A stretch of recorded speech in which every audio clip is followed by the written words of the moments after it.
نحمده ونستعینه ونصلی علی رسول الکریم اما بعد اعوذ باللہ من الشیطان الرجیم بسم اللہ الرحمن الرحیم وَلَقَدْ يَسَّرْنَا الْقُرْآنَ لِلذِّكْرِ فَهَلْ مِن مُدَّكِرٍ۔ آپ اس وقت اسلامک سمری یوٹیوب چینل پر موجود ہیں اور ہم ایک مقصد اور مشن لے کر چل رہے ہیں کہ اس تیزی کے دور میں کم وقت میں لوگوں تک زیادہ معلومات اور علم پہنچایا جائے۔ اس حوالے سے ہمارا ایک مشن ہے کہ ہم انشاءاللہ اسلام کے حوالے سے مختلف سمریز جو لوگوں کے سامنے رکھیں گے، مسلمانوں کے سامنے، تاکہ کم وقت میں زیادہ علم حاصل کیا جا سکے۔ اس سلسلے میں ہمارا یہ ویڈیو کا ایک سلسلہ چل رہا ہے جس کا آج ہمارا سبق نمبر 4 ہے۔ یہ ہمارے ایک شیخ الحدیث ہیں مولانا منظور احمد مینگل صاحب، ان کی جو دورہ تفسیر ہے، ایک ہے کہ دورہ تفسیر اب پڑھ لیتے ہیں، اب پڑھے لکھے ہیں، اردو آپ ترجمہ پڑھ لیتے ہیں، دورہ تفسیر کسی کی تفسیر پڑھ لیتے ہیں، ایک ہے کہ اس کے پوائنٹس حاصل کرنا، اس سے کچھ گین کرنا، اس حوالے سے ہمارا یہ سلسلہ ہے۔ تو آپ سے گزارش ہے کہ اگر آپ قرآن کے علم حاصل کرنے والے ہیں، طالب علم ہیں، معلم ہیں، مدرس ہیں، تو آپ اس چینل کو ضرور سبسکرائب کریں۔ آپ کو بہت کم وقت میں بہت ہی اہم نالج، بہت ہی اہم پوائنٹس ملنے والے ہیں۔ تو چلیں جی، بغیر وقت ضائع کیے ہم اپنے ویڈیوز کی طرف آتے ہیں۔ آج ہمارا سبق نمبر 4 ہے اور اس میں ہم آج بات کریں گے ضوء اور نور میں فرق کیا ہے۔ قرآن کے اندر ضوء کا لفظ بھی آیا ہے اور نور کا لفظ بھی ہے، تو اب ہم دیکھیں گے کہ اس میں کیا ہوتا ہے۔ تو ضوء کا لفظ قرآن کے اندر کامل کے لیے آتا ہے، جبکہ نور جو ہے یہ ادنا ہے۔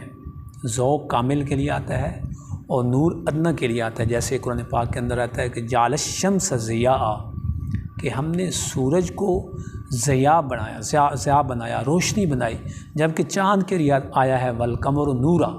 اب دیکھیں قرآن کتنا، یعنی کہ چھوٹے چھوٹے پوائنٹس ہیں لیکن یہ بہت بڑے اہمیت کے حامل ہیں کہ قرآن کے ساتھ قرآن آیا جعل الشمس ضیاء، کہ سورج کو ہم نے روشنی کا ذریعہ بنایا، گویا روشنی کا جو منبع ہے وہ سورج ہے۔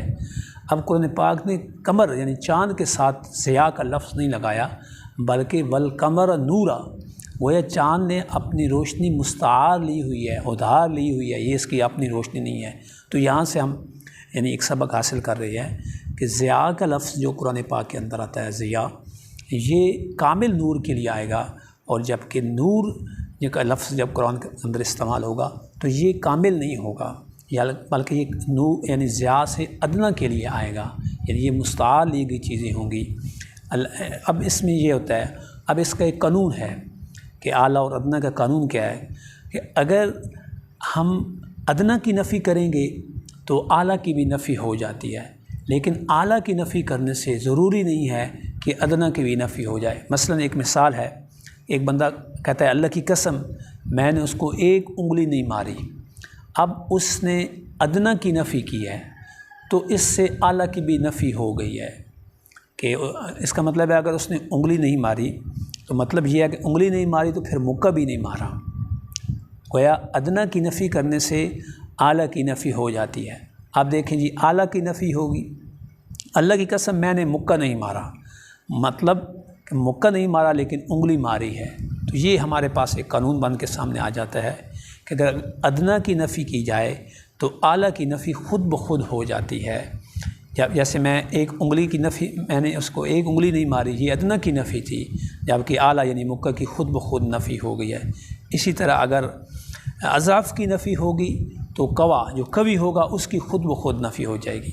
تو جیسے ایک قرآن پاک کے اندر آتا ہے ذہب اللہ بنورہم، کہ اللہ ان کا نور لے گیا، تو مطلب یہ ہے کہ نور لے گیا، تو نور اب ادنا ایک ہے ہمارے پاس ٹرم ہے۔ اب یہ اگر اس کی نفی کی جا رہی ہے تو ضیاء جو اس سے اعلیٰ ٹرم ہے، یعنی جو ایک کامل چیز ہے، اس کی خود بخود نفی ہو گئی ہے۔ تو یہ ہمارا سبق تھا ضیاء اور نور کے حوالے سے۔ تو ہم نے یہ علم حاصل کیا کہ ضیاء کامل کے لیے آتا ہے اور ضیاء اعلیٰ ہم کہہ سکتے ہیں اور نور ادنا ہے، اور جب ادنا کی نفی کی جائے تو اعلیٰ کی نفی خود بخود ہو جاتی ہے، اور اگر اعلیٰ کی نفی کی جائے تو ادنا کی نفی نہیں ہوتی۔ اس کی ایک ایگزامپل ہم نے دیکھی کہ میں اللہ کی قسم میں نے اس کو انگلی نہیں ماری، یہ ادنیٰ کی یعنی کہ نفی تھی۔ جب سے مکہ ایک اعلیٰ چیز ہے اس کی بھی نفی ہو گئی ہے۔ اگر میں کہتا ہوں میں نے اس کو مکہ نہیں مارا تو اس کا مطلب ہے اعلیٰ کی نفی ہو گئی ہے، لیکن اس کے اندر احتمال موجود ہے کہ اس نے انگلی ماری ہوگی۔ تو قرآن نے یہاں پہ جو لفظ کوڈ کیے ہیں سورۃ بقرہ کے اندر کہ ذہب اللہ بنورہم وترکہم فی ظلمات، کہ ہم نے ان کا نور لے لیا اور ان کو ظلمات میں چھوڑ دیا۔ تو اگر نور کی نفی کی جا رہی ہے تو اٹس مین اس اعلیٰ کی خود بخود نفی ہو گئی ہے۔ تو آج کا ہمارا یہ لیسن تھا صدق اللہ العظیم۔